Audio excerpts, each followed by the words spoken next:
이 신학교를 가면 이제 선교학이라는 걸 배우게 됩니다.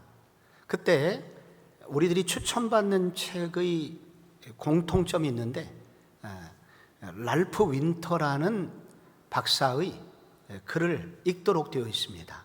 선교학의 대가라고 할 수가 있습니다. 이 랄프 윈터 박사는 이 지나간 4,000년의 역사, 구약 2,000년 전에 아브라함 때부터 시작해서 오늘의 시대까지 4,000년의 역사는 하나님의 선교의 역사이다 라고 하면서 이것을 이해하기 위해서, 잘 이해하기 위해서 이 선교의 역사를 10시대로 구분을 하였습니다. 각각 400년씩 아브라함의 시대, 족장 시대부터 시작해서 5개, 그리고 구약이 끝난 신약부터 예수님 오신 이후부터 지금까지 400년씩 끊어서 5개의 시대로 그렇게 분류를 합니다. 동시에 그분이 그 분리와 또 다른 차원에서 이 선교에는, 이런 긴 선교 역사에는 자발적으로 선교가 진행되는 경우가 있었지만 비자발적인 상황에서도 하나님의 선교는 계속되었다라고 그렇게 이야기를 합니다. 초대교회, 예수님 오신 다음부터 AD 400년까지 신약 일기를 보면 초대교회의 많은 성도들 그리고 사도들에 의해서 자발적으로 복음이 전해졌습니다. 그래서 로마 전역이 예수를 믿게 되었고, 급기야 AD 397년에는 로마가 기독교를 국교로 인정을 하게 됩니다.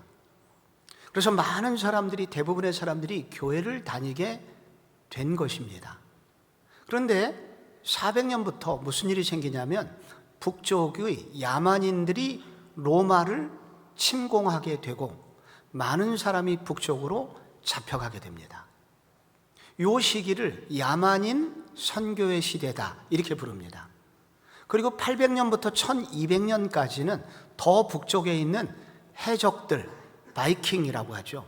이 바이킹들에 의해서 이미 기독교화되어 있던 유럽의 많은 나라들에게 침공을 해서 교회를 불사르고 목사와 그리고 성도들을 잡아가게 됩니다. 그들이 대부분 노예가 되는데 그 노예들에 의해서 주인들이 다 예수를 믿게 됩니다. 그래서 AD 400년부터 2200년 기간은 비자발적 선교의 시대로 그렇게 부를 수가 있습니다. 이렇게 해서 세워진 나라들이 우리가 알고 있는 프랑스, 독일, 스웨덴, 노르웨이, 영국, 이런 나라들입니다. 비자발적 선교지로 부름받은 성도들에 의해서 그 나라들이 전부 다 기독교 국가가 된 것입니다. 어떤 성도는 선교 사역을 감당하려고 하나님의 부르심 앞에 적극적으로 반응하는 자발적 선교사들이 있지만 대부분의 성도들은 자기가 전혀 원하지 않는 곳으로 보내진 경우가 많이 있습니다. 그저 남편이 좋아서 시집 갔는데 단지 그냥 유교 집안인 줄 알았는데 1년에 제사를 12번씩 지내는 그런 철저한 반기독교 집안인 줄을 모르는 경우가 있습니다. 요즘 골라서 취업을 하는 시대가 아닙니다. 그래서 자리가 생기면 취업을 해야 되는데 막상 들어가 보니 직장 전체가 반기독교 정서로 가득한 곳일 수가 있습니다. 중동이나 일본이나 괌으로 취업 때문에 고국을 떠난 많은 젊은이들이 있습니다. 군대를 자발적으로 가기는 매우 힘듭니다. 이런 것이 다 비자발적 선교지입니다. 내가 원하지 않는 어떤 곳으로 특별히 발령받은 분들도 이 자리에 계실 것입니다. 어리둥절합니다. 그런데 참새 한 마리가 팔리는 것도 아시는 주님께서 왜 귀한 주님의 성도들을 이런 자리로 이끄셨을까요? 비자발적 부르심을 받은 것입니다. 그래서 우리는 삶의 현장에서 내가 원하지 않는 곳에 처하게 됐다 하더라도 거기에 하나님의 선교적 사명이 있다는 것을 깨달아야 됩니다. 어떻게 이 사명을 감당할 수 있을까요? 오늘 본문에 비자발적 선교사 선배님 한 분이 나옵니다. 주전 800년경 북이스라엘의 변방에 한 소녀가 있었습니다. 어느 날 아람, 오늘날의 시리아 군대가 쳐들어왔고 아마 부모님은 죽임을 당한 것 같아요. 이 소녀는 포로로 끌려갑니다. 포로된 소녀는 아람 최고의 전쟁 영웅이고 왕의 총애를 받는 아람의 총사령관, 오늘날 합참 의장 정도 되는 나만 장군의 집으로 끌려갑니다. 그리고 그 집안의 여주인 마님의 몸종이 되었다라고 기록되어 있습니다. 그런데 어느 날부터인가 여주인 마님의 얼굴이 어둡다는 것을 발견하게 되고 그리고 은밀한 이야기를 알게 됩니다. 바로 그 주인 나만 장군이 나병에 걸려서 죽어가고 있다는 것이었습니다. 이때 이 소녀가 여주인 마님께 한 가지 뉴스를 전해주죠. 이스라엘에 가면 한 선지자가 있는데 그는 나병까지도 고칠 수 있습니다. 그 결과 나아만은 이것을 아람 왕에게 알리게 되었고 나아만은 엄청난 재물을 가지고 북이스라엘로 치료 여행을 떠나게 됩니다.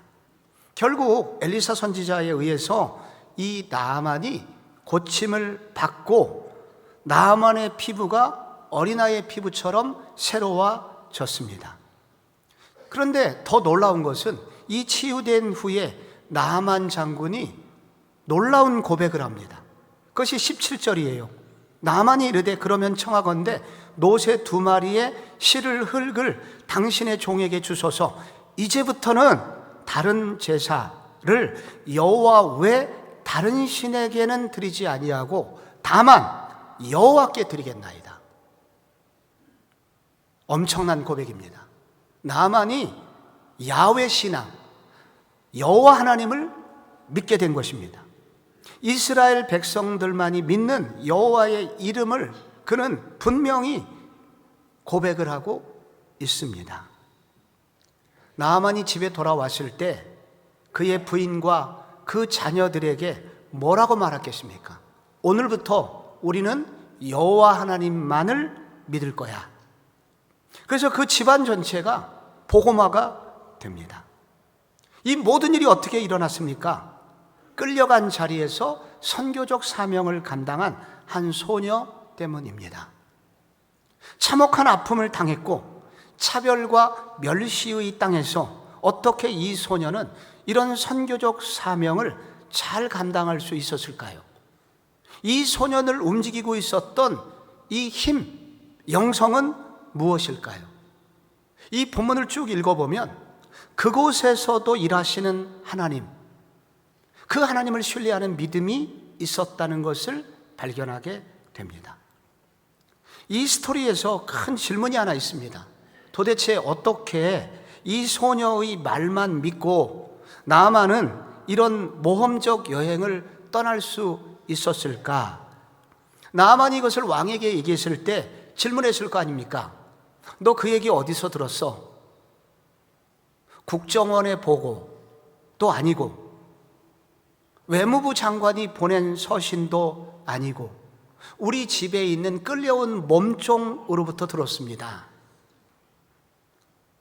그런데 이것을 여주인도 믿고 장군도 믿고 아람 왕도 믿고 아람 왕은 이스라엘 왕에게 위협적인 협조 공문을 띄우고 총사령관을 소수의 병력만을 대동시킨 채 적국으로 보내게 됩니다. 도대체 이 소녀가 준 신뢰감, 이것은 도대체 어디로부터 나온 것일까요? 그것은 2절이 말해줍니다. 전에 아람 사람이 떼를 지어 나가서 이스라엘 땅에서 어린 소녀 하나를 사로잡음에 그가 나아만의 아내에게 수종들더라. 이 수종들다라는 이 단어는 이 본문을 움직이는 굉장히 중요한 단어입니다. 그런데 원문에는 수종들다라는 동사가 나오질 않아요. 이 단어 대신에 그 히브리어 비동사, 그걸 하야 동사라고 하는데, 이 비동사만 나오고 이 비동사의 시제가 미완료형입니다. 미완료형이란 과거의 어느 시점부터 시작했던 것이 지금까지 끝나지 않고 계속되는 시제라는 거예요. 그래서 수종들다라는 말 대신에 원래 이 소녀는 그 여주인 마님 앞에 계속 있었다, 이렇게 번역이 되어야 옳습니다. 그래서 많은 영어 성경은 She waited on 이라고 번역을 합니다. 나아만의 와이프 앞에서 기다렸는데 어떻게 기다렸냐면 on, 계속 기다렸다는 거예요. 그래서 이 소녀는 나아만의 아내 앞에 계속 있었습니다. 낮이든 밤이든 언제 잠을 잤는지 모르겠어요. 그래서 그 주인 마님이 부르면 언제든지 뛰어갔던 것입니다. 그래서 이 구문은 애굽으로 끌려온 요셉을 생각나게 합니다. 창세기 39장에서 보면 요셉이 애굽으로 끌려왔을 때 성경은 그 주인의 집에 있었다라고 기록을 하고 있습니다. 그리고 요셉이 있었을 뿐만 아니라 그 주인에게 은혜를 입어 그가 요셉으로 가정 총무를 삼고 모든 것을 그 손에 위임했다라는 구절을 보면은 은혜를 입었다는 구절이 나옵니다. 은혜를 입었다는 이 원래 원문은 주인의 눈 안에 요셉을 향한 호의가 가득했다라는 뜻입니다. 그래서 이 보디발, 요셉의 주인 보디발이 요셉을 볼 때 꿀이 떨어졌다는 거예요. 꿀이 줄줄줄 떨어졌습니다. 왜? 요셉은 언제나 주인이 신뢰할 만한 그런 모든 요소를 요셉이 가지고 있었기 때문입니다. 그래서 이 본문에 나오는 수종들더라, 이 소녀가 수종을 들었는데 여자 요셉이었다는 말이에요. 이 소녀가 그 여주인 앞에 있었다, 그것은 다른 여종들과 달리 매우 자발적이었다는 겁니다. 다른 노예들은 일을 시키려면 어딘가 모르게 좀 억지가 있는데 이 소녀는 매우 자발적이었어요. 그리고 이 말 속에는 이 소녀가 매우 지혜로웠다는 것을 말해줍니다. 그리고 이 자매는 언어가 달랐다. 몸종이었지만, 포로였지만은 범접할 수 없는 어떤 기품이 느껴졌다는 것입니다. 그리고 수종들더라라는 이 단어 속에는 주인의 진짜 아픔을 알고 함께 가슴 아파했다는 말도 들어 있습니다.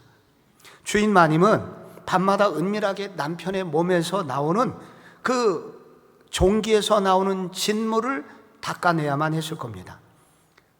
그 수건을 누구에게 빨게 했겠습니까?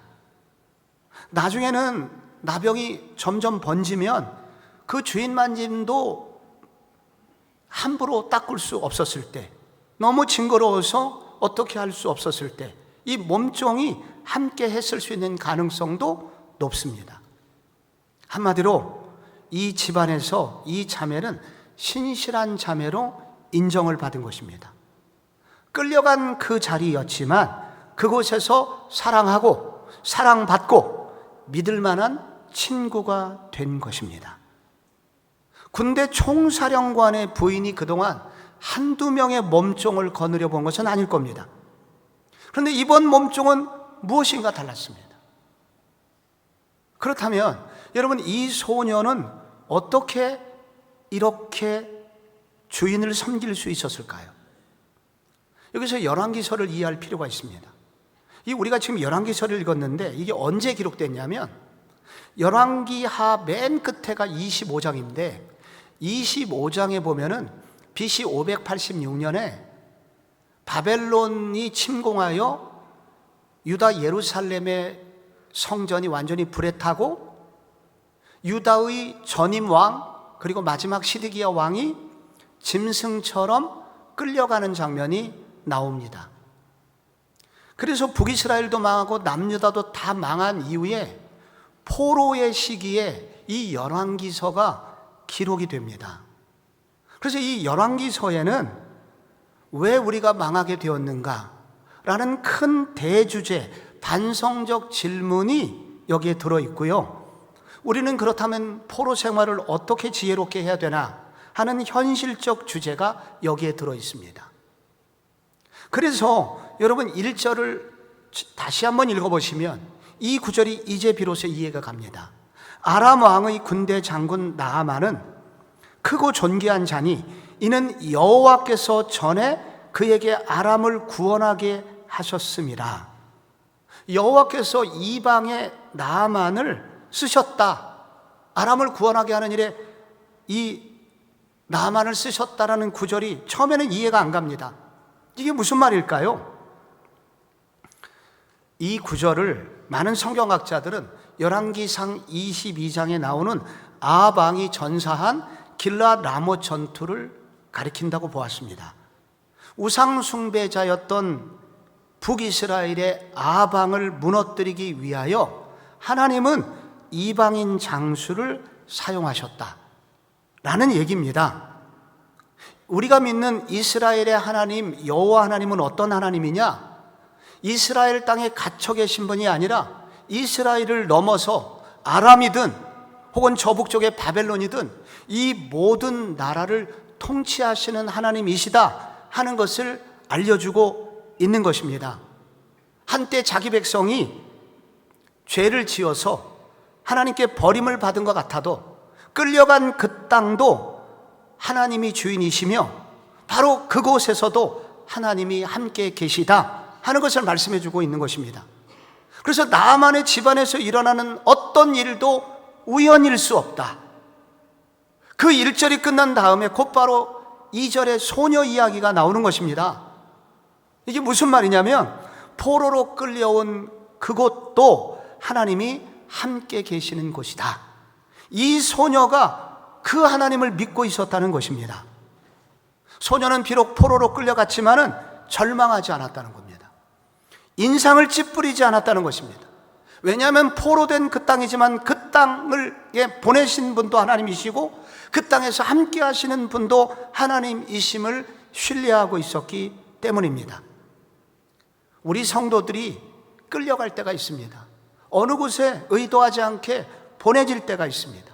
그러나 이 구절은 어떤 성도도 끌려간 것 같아도 참새 한 마리도 팔리는 것이 모든 동선을 알고 계신 하나님이시기 때문에, 모든 성도들의 동선을 알고 계시기 때문에 우리 성도들은 거기에 끌려간 것이 아니라 하나님이 보내신 자리다.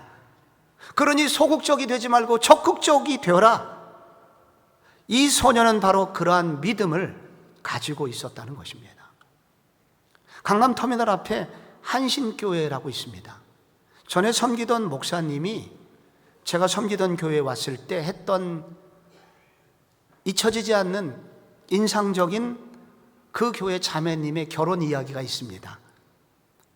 결혼을 해보니 막상 시어머니가 보살이라는 것을 알게 됩니다. 시어머니는 한 달에 한 번씩 수유리에 있는 화계사에 불공을 드리러 가는데 꼭 그때마다 며느리를 데리고 가려고 합니다. 그런데 이 며느리가 자동차로 어머니를 화계사까지 잘 모셔다 드립니다. 어머니가 불공을 드리고 있는 시간에 주차장에서 이 자매는 기도를 합니다. 주님이 이 여종을 불쌍히 여겨 주옵소서. 이 여종의 가는 길을 순탄케 하여 주옵소서. 비록 보살이었지만은 어머니를 하나님 모시듯이 기쁘게 섬겼다고 합니다. 어느 해 어버이 주일이 되었습니다. 어머니, 모든 종교는 다 좋은 것이니 이번에 제가 다니는 교회를 한번 가보시면 어떨까요? 그래서 따라갔습니다. 모든 목사님들이 어버이날 하는 설교가 있죠? 우리 부모님을 섬기되 주님을 섬기듯이 섬기십시오. 부모님을 잘 섬기는 사람이 바로 천국의 사람입니다. 예배 끝나고 나오는데 질문을 하더래요. 아가야, 저 목사님이 이번에만 저렇게 말씀하시냐? 아닙니다. 매주일 저보다 더 좋은 말씀을 하십니다. 내가 절을 수십 년 다녀봤지만은 이런 얘기는 처음 듣는다. 부처보다 예수가 낫구나. 나 다음 주부터 교회 다니마. 그래서 교회를 다녔다는 거예요. 물론 그 사건만이었겠습니까? 이 며느리가 보냄받은 땅에서 이 며느리의 태도, 그의 얼굴에서 느끼는 것이 그동안 있었을 거 아닙니까? 이 며느리는 무엇인가 다른 며느리였던 것입니다. 무엇이든지 섬기는데 자발적으로 기쁨으로 섬기려고 했던 것입니다. 그것이 이 시어머니를 바꿔왔고, 결정적인 순간에 그 한 방이 이 시어머니를 바로 교회로 이끌었던 것입니다. 이 소녀가 가지고 있었던 믿음이 있습니다. 내가 보냄받은 그 자리, 끌려간 것 같아도 내가 보냄받은 그 자리에 하나님이 함께 계시다는 이 믿음이 이 자매를 붙들고 있었다는 것입니다. 이 자매 속에 있었다는 것입니다. 이런 믿음이 비자발적인 선교지에서 우리로 하여금 사명을 감당할 수 있는 힘을 줍니다. 여러분, 이 3절에 보면은 그의 여주인에게 이르되 우리 주인이 사마리아에 계신 선지자 앞에 계셨으면 좋겠나이다. 그가 그 나병을 고치리이다 라고 말하고 있습니다. 여기서 한 가지 더, 이 소녀에게는 말씀의 확신이 있었다는 것을 알게 됩니다. 원문에는 반드시가 있습니다. 그래서 그 나병을 그냥 고치는 게 아니라 반드시 고치리이다 라고 기록이 되어 있습니다. 그런데 원문의 단어는 이 고치리이다 할 때 고치다는 단어가 다시 받는다는 단어입니다. 이건 뭐냐면은 이스라엘 공동체에서는 나병에 걸리면은 진 밖에 쫓겨나게 되거든요. 나병이 치료가 되면 다시 공동체로 돌려보내지게 됩니다. 그래서 이 자매는 확신을 하고 있었다는 겁니다. 그 반드시 주인의 병은 고쳐질 거라고 이렇게 말을 하고 있습니다. 근데 이 확신의 근거가 무엇이냐면 바로 선지자를 만나면 이라는 단어가 나오죠. 사마리아에 계신 선지자 앞에 서면 반드시 나을 겁니다. 선지자 앞에 정관사터가 있습니다. 사마리아에 있는 바로 그 선지자를 만나기만 하면 우리 주인은 반드시 고쳐질 겁니다 라고 말을 합니다. 이 소녀는 문제를 해결할 수 있는 콘텐츠를 가지고 있었다는 것입니다. 그런데 이 콘텐츠, 이 소녀가 문제를 해결할 수 있는 콘텐츠는 어디에 있는 것이냐면 이 소녀의 내부에 있는 것이 아니라 밖에 있습니다. 바로 선지자, 그를 알고 있었고 선지자가 어떤 사람이냐는 것을 알고 있었고 그 선지자에 대한 확신을 이 소녀가 가지고 있었습니다. 이 소녀는 이 선지자의 이름은 엘리사 선지자입니다. 엘리사 선지자를 알고 있었고 엘리사 선지자의 행적과 그의 설교들을 알고 있었다는 것입니다. 이 열왕기하 5장 앞부분에 2장에 보면은 엘리야 선지자가 승천할 때 겉옷을 남기고 가죠. 그때 요단강에서 엘리사 선지자가 그 남겨진 엘리야의 겉옷을 가지고 요단강물을 후려쳤을 때 강이 갈라지게 됩니다. 그리고 바로 앞장 4장에 보면은 선지생도의 어떤 미망인이 아들이 노예로 팔려갈 경제적 위기를 만났을 때 내 집에 남아있는 것이 무엇이 있느냐? 기름 한 종지가 있습니다. 그래, 그러면은 너는 동네 가서 그릇을 빌려다가 기름을 부어라. 그래서 그릇이 떨어질 때까지 기름이 계속 나왔다고 기록되어 있습니다. 이런 놀라운 기적을 일으킨 분이 엘리사입니다. 바로 그 다음에는 수넴 여인에게 아들이 생기게 하고 그 아들이 죽게 됩니다. 그런데 그 죽은 아들을 가슴에 품고 기도했을 때 아들이 다시 살아나게 됩니다. 선지생도가 들호박에 그걸 따가지고 국을 끓이는데 먹다가 사람들이 배가 아파서 죽어갑니다. 그 국물 속에 독이 들어있었던 것입니다. 그런데 어떤 가루를 던지자 독이 없어지고 또 다시 그걸 먹자 다른 생도들이 치유를 받게 됩니다. 여러분, 이 소녀가 이런 능력이 있었던 이유는 엘리사 선지자를 알고 있었고, 엘리사 선지자가 어떤 일을 했는지를 알고 있었고, 엘리사 선지자가 무슨 말을 했는지를 알고 있었기 때문입니다. 그런데 그냥 알고만 있었겠습니까? 그렇지 않습니다. 이 소녀가 계속해서 쓰는 용어는 그 선지자입니다. 선지자라는 용어, 이 열왕기상 우리 같은 5장에는 이 엘리사 선지자를 하나님의 사람이라고 표현을 합니다. 혹은 하나님의 종이라고 표현을 합니다. 그런데 이 소녀는 계속해서 선지자라고 표현을 합니다. 이 선지자라는 단어는 부글부글 끓다라는 동사로부터 나왔습니다.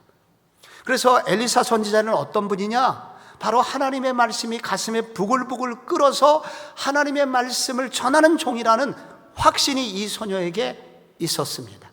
이 말은 이 소녀가 엘리사 선지자를 그냥 알고만 있었던 것이 아니라, 그가 전한 설교를 기억만 하고 있었던 것이 아니라, 그것을 날마다 묵상해서 그 말씀이 내면에서 부글부글 끓도록 그 엘리사 선지자의 말씀이 그의 내면 속에 살아있게 하였다는 것입니다. 이것이 이 소녀의 힘이었습니다. 그 선지자의 말을 날마다 기억하고 그 선지자의 말이 확신이 들 때까지 그 말씀을 묵상하고 또 묵상했다는 것입니다. 성도를 성도되게 하는 능력이 어디 있을까요? 우리 자신에게 능력이 있는 것이 아닙니다. 오직 성도의 능력은 외부에 있습니다. 외부에 있는 어떤 객관적인 어떤 분에게 있습니다. 성경에 있습니다. 그 말씀하신 성경을 우리가 먹고 그 말씀을 묵상하고 그 물상을 씹을 때 거기서 이상한 일이 생깁니다. 신비한 힘이 생깁니다. 말씀은 참 신비합니다. 먹으면 힘이 납니다. 이 말씀을 먹으면 안 나오던 기도가 열립니다. 이 말씀을 먹으면 어떤 상황에서 지혜가 나옵니다. 그리고 이 말씀 안에 계신 하나님을 만나게 됩니다. 살아계신 하나님과 교제를 하게 되고, 살아계신 하나님과 교제하다 보면 하나님으로부터는 어떤 생명력이 우리의 몸에 들어오는 것을 체험하게 됩니다. 이 말씀의 능력이 이 소녀에게 있었다는 것입니다. 지난 한 주간 성도님들에게 살아있는 말씀이 있으셨습니까? 만약에 없었다면 우리는 비자발적 선교지에서 이 사명을 감당할 힘이 없는 것입니다. 로드니 스탁이라는 사회학자가 기독교의 발흥이라는 책을 썼습니다. 2016년에 출간이 됐는데 코로나 시기에 이 책이 엄청 많이 팔렸습니다. 왜냐하면 이분은 기독교인이 아닙니다. 워싱턴 대학의 비교 종교학 교수인데 일종의 사회학자입니다. 이 사회학자가 질문을 던집니다. 어떻게 로마 제국 변방에서 시작한 미약하고 이름 없는 메시아 운동이 고전시대의 이방 종교를 서구에서 다 밀어내고 지배적 신앙으로 자리매김했을까? 이 질문을 던지고 그런 방대한 자료들을 동원해가지고 이 문제를 실증적으로, 신앙적으로 증명하는 게 아니라 실증적으로 증명을 하기 시작합니다.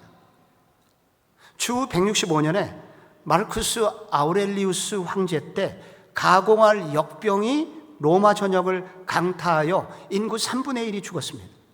그리고 90년 후에 251년에 다시 한번 전염병이 창궐하여 이번에는 시골에 있는 사람들까지 다 죽였습니다. 이 시기에 다른 종교는 전혀 해답을 주지 못했다. 철학자들은 세계가 늙어가고 있다는 애매한 소리만 하였다. 그런데 기독교인은 달랐다는 거예요. 세상 사람들은 서로를 기피하고 시체를 치우지 않고 그것이 또 다른 전염병을 야기시켰지만은 그때 기독교인들은 용기 있게 진실하게 사랑을 실천하였다. 자기 목숨보다 이웃을 더 소중히 여겼다. 그 이유가 무엇일까?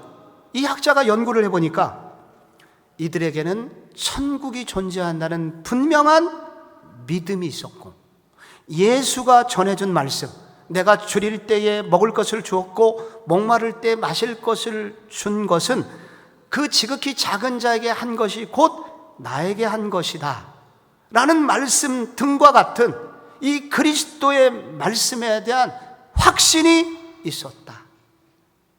이것이 로마를 바꾼 힘이었다 라고 말합니다. 오늘 우리가 비자발적 선교주의에서 우리로 하여금 살아갈 수 있는 힘이 어디로부터 나올까요? 말씀으로부터 나오는 것입니다. 근데 말씀이 그냥 객관적으로 아는 정도의 말씀이 아니라 이것이 구체적으로 묵상되고 이 말씀이 말씀 가운데서 하나님을 만나는 방식으로 말씀을 읽을 때, 그리고 말씀을 들을 때, 이 말씀을 내면에 두게 될 때 바로 세상을 이길 수 있는 그런 힘을 주님께서 허락해 주신다는 것입니다. 이 소녀가 엘리사 선지자를 소개하긴 했지만 어느 정도 확신했을까요? 이 소녀가 나만 장군을 보내놓고 얼마나 떨었을까요? 말은 그렇게 했지만 만약에 선지자를 만나고도 치유되지 못한 채 돌아온다면 무슨 일이 일어날까? 얼마나 두려웠을까요? 그래서 장군이 떠난 후에 이 소녀가 할 수 있는 일은 딱 하나였습니다. 기도하는 것이었습니다. 오직 하늘의 은총만을 구하였을 것입니다. 하나님께서 엘리사 선지자에게 능력을 더하사 주인의 병을 고칠 수 있게 해달라고 기도했을 것입니다. 그래서 이 소녀의 운명은 오직 선지자에게만 달려 있었던 것입니다. 그런데 결과는 어떻게 되었습니까? 이 소녀의 기도는 어떻게 끝났습니까? 그 기도보다 훨씬 더 큰 열매를 얻게 됩니다. 나만의 병이 고쳐진 것으로 끝나지 않고 그가 여호와 하나님을 믿게 된 것입니다. 나만 장군이 집으로 돌아왔을 때 이 소녀는 어떻게 되었을까요? 자유인이 되었을 것입니다. 네가 원한다면 결혼도 시켜줄게. 그리고 네가 원하는 곳에 집도 지어줄게. 그렇게 했을 것입니다. 그녀가 기도한 그 기도 이상의 응답을 받았습니다. 하나님이 이 소녀에게 기도했던 것보다 훨씬 더 큰 놀라운 일이 일어나게 해주셨습니다. 이것을 하나님의 은혜라고 말합니다. 기도할 때 들어주시고 그 기도를 응답하시는 그 하나님의 은혜가 이 소녀에게 함께 했기에 이 소녀는 비자발적 선교지에서 이 사명을 잘 감당할 수 있었다는 것입니다. 여러분, 그렇다면 우리에게는 어떤 선지자가 있을까요? 히브리서 1장에 이런 말씀이 있습니다. 옛적에 선지자들을 통하여 여러 부분과 여러 모양으로 말씀하신 하나님이 이 모든 날 마지막에는 아들을 통하여 우리에게 말씀하셨으니 이 아들을 만유의 상속자로 세우시고 또 그로 말미암아 모든 세계를 지으셨느니라. 구약의 선지자들은 앞으로 오실 진짜 참 선지자의 모형일 뿐이다. 엘리사가 위대했지만 그는 하나님의 집의 종이었다. 그러나 우리 구주 예수 그리스도는 집주인의 아들이시고 참 선지자이시라는 것입니다. 엘리사는 이 소녀에게 참 좋은 역할을 했지만 엘리사는 여전히 멀리 있을 수밖에 없는, 소문으로만 들을 수밖에 없는 선지자였습니다만 선지자로 오신 예수님은 멀리 계시지 않고 우리와 동행하시고 우리의 아픔을 동참해 주시는 분이십니다. 그래서 마태복음 28장에 하늘과 땅의 모든 권세를 내게 주셨으니 그러므로 너희는 가서 모든 족속으로 복음을 전하라 하시면서 볼지어다 내가 세상 끝날까지 너희와 항상 함께 있으리라 하시니라 약속하십니다. 그리고 그분이 오늘 본문 그 히브리서 1장 2절에 보니까 그로 말미암아 모든 세계를 지으셨느니라 라고 기록되어 있습니다. 그 선지자, 우리의 참 선지자는 창조주 하나님이시기에 우리가 기도하는 것보다도 더 아름다운 선물을 준비해 주시는 분이시라는 것입니다. 그래서 에베소서 3장에 우리 가운데서 역사하시는 능력대로 우리가 구하거나 생각하는 모든 것에 더 넘치도록 능히 하시는 분이시다 라고 약속하고 있습니다. 우리는 기도합니다. 기도하는 것으로 끝내지 않으시고 하나님이 더 하신다고, 더 플러스 넘치도록 곱하기 해서 더해서 곱해서 우리의 삶에 채우시는 이 그리스도를 통해서 오시는 하나님의 함께하심과 하나님의 은혜가 우리 성도에게 있기 때문에 비자발적 선교지라고 하더라도 성도는 이길 수 있는 힘을 가지게 된다고 합니다. 1995년에 김 집사님의 가정에 아픈 일이 생겼습니다. 남편이 뇌경색으로 쓰러지게 되셨고 평생 가정주부였던 이 집사님은 방법이 없었습니다. 그래서 샌드위치를 만들어서, 토스트를 만들어서 대학교 앞에 자리를 잡고 이제 팔았는데 나름 장사가 잘 되었지만 어느덧 경쟁 업체들이 생기면서 매출이 떨어지고 위기를 만나게 됩니다. 그런데 어느 해 가을 누군가로부터 소스 만드는 비법을 배우게 되었고 그날 이후로 장사가 잘 되기 시작해요. 하루에 200만 원씩 돈을 벌기 시작하여 나중에는 더 많은 돈을 벌게 됩니다. 수년 후에 남편이 우유 배달하고 아내는 좌판 놓고 액세서리를 파는 어려운 부부를 안쓰럽게 여겨서 8천만 원을 무상 투자하여 그들에게 토스트 만드는 비법을 전수해주고 그들에게 아무 조건 없이 그들을 잘 살게 해줍니다. 그것이 소문이 나서 국내외에 923개의 가맹점을 가진 회사가 됩니다.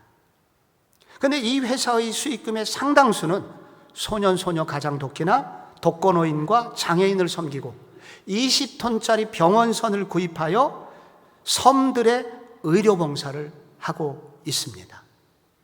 몇 년 전 유퀴즈에 나와 소개되면서 범국민이 알게 된 이삭 토스트 사장 김하경 집사님 이야기입니다. 근데 저는 다시 이 이야기를 꺼내서 다시 읽을 때 지금도 전율이 나는 스토리가 있습니다. 어느 가을 해질녘에 감색 투피스를 입은 여학생 손님이 찾아왔답니다. 사장님, 이 토스트가 맛은 있는데 조금 더 달콤하면 더 맛있겠어요. 그렇게 하려면 이것도 넣고 저것도 넣고 그것도 넣으면 그런 맛이 나요. 한번 만들어 보세요. 그래서 이삭 토스트 특유의 달콤한 과일맛 소스가 탄생하게 된 것입니다. 그리고 그날 이후에 손님들의 반응은 좋았고 날개에 돋친 듯 토스트가 팔리게 됐답니다. 지금도 그 여학생이 찾아왔던 날의 계절, 날씨, 머리 스타일, 말투 다 생각이 난답니다. 그런데 그 손님은 단골이 아니었고 그날 처음이자 마지막으로 왔다 간 손님이었습니다. 그래서 그 대학의 구석구석을 인근 학교까지 강의실마다 그 여자를 찾기 위해서, 학생을 찾기 위해서 많이 노력을 했지만 지금까지도 그 여학생을 찾을 수 없었다고 합니다.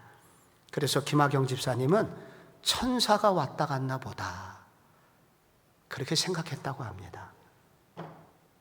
하나님은 이 김하경 집사님 남편의 아픔 때문에 비자발적 일터 선교사가 된 것입니다. 어느 날 거리로 내던져진 상황이었지만 그도 살고 다른 사람도 살리는 선교적 사명을 감당할 수 있었습니다. 무엇이 그녀로 하여금 그렇게 만들었을까요? 일터로 찾아오신 하나님, 함께 하시는 하나님, 그 하나님의 은혜가 이 집사님을 살게 만들었던 것입니다.